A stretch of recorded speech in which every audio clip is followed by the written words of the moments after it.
નમસ્કાર દોસ્તો, સ્વાગત છે તમારું આજના વિડીયોમાં। તો આજે આપણે આ વિડીયોમાં જાણીશું કે પીએમ કિસાન સન્માન નિધિ યોજનાનો જે આગલો 19મો હપ્તો આવવાનો છે, તો એ હપ્તાના લિસ્ટમાં આપણું નામ છે કે નહીં તે આપણે ઓનલાઈન કઈ રીતે ચેક કરી શકીએ, તેના બેનિફિશિયરી લિસ્ટમાં આપણું નામ છે કે નહીં તે કઈ રીતે ચેક કરી શકાય તે જાણીશું। તે લિસ્ટમાં જોવા માટેની A to Z puri process આ વિડીયોમાં બતાવવામાં આવશે। તો ચાલો જાણીએ કે કઈ રીતે આ લિસ્ટ ઓનલાઈન ચેક કરી શકાય છે। તો સૌથી પહેલાં તમારે તમારા મોબાઈલમાં ગૂગલ ઓપન કરી લેવાનું છે। ગૂગલ ઓપન કરી લેશો એટલે સૌથી પહેલાં તેમાં ટાઈપ કરવાનું છે પીએમ કિસાન।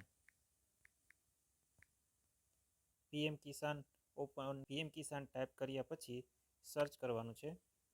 સર્ચ કરતાં જ તેમાં પહેલી લિંક જ જે છે તે પીએમ કિસાનની આવી જશે, તમે જોઈ શકો છો અહીંયા। તો તેના ઉપર ક્લિક કરવાનું છે।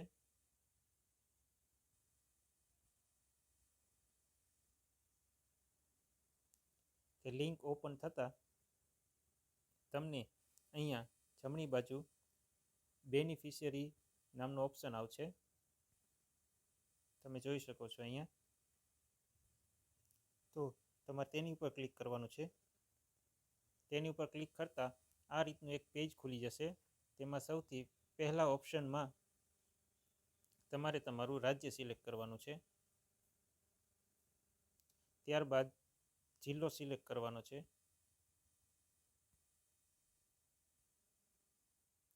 ત્યારબાદ સબ ડિસ્ટ્રિક્ટ લખેલું છે તેમાં તમારે તમારો તાલુકો સિલેક્ટ કરવાનો છે, ત્યારબાદ બ્લોક લખેલું છે તેમાં પણ તમારે તમારો તાલુકો સિલેક્ટ કરવાનો છે। જેવો તાલુકો સિલેક્ટ કરશો તો તે તાલુકામાં જેટલા પણ ગામડા આવતા હશે તેનું લિસ્ટ આવી જશે, તેમાંથી તમારે તમારું ગામ શોધી લેવાનું છે।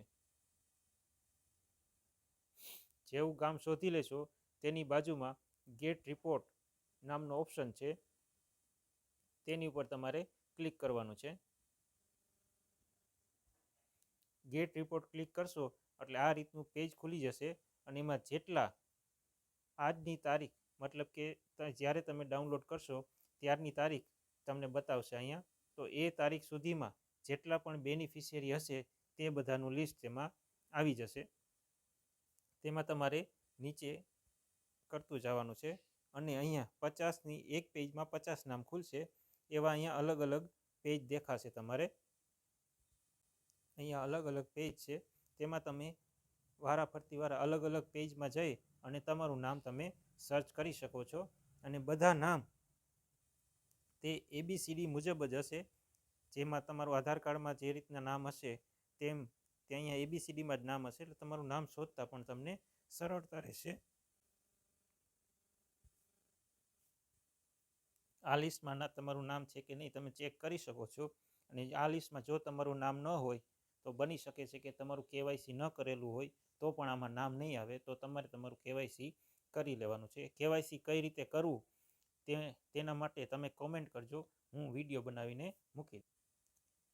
જે લોકોને ખબર નથી કે કેવાયસી કઈ રીતે કરવું તો તે કોમેન્ટમાં જણાવે, તો એના માટે પણ આપણી પાસે વિડીયો છે, એ વિડીયો જોઈ તમે જાતે જ તમારું કેવાયસી કરી શકો છો।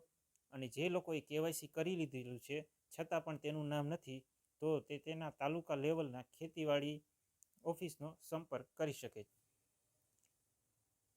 અને તો મિત્રો, આવી જ ખેડૂતલક્ષી માહિતી માટે અમારી ચેનલને સબસ્ક્રાઈબ કરી લ્યો અને નોટિફિકેશન ઓન કરી લ્યો, જેથી ખેડૂતલક્ષી તમામ માહિતી તમારા સુધી મળી શકે।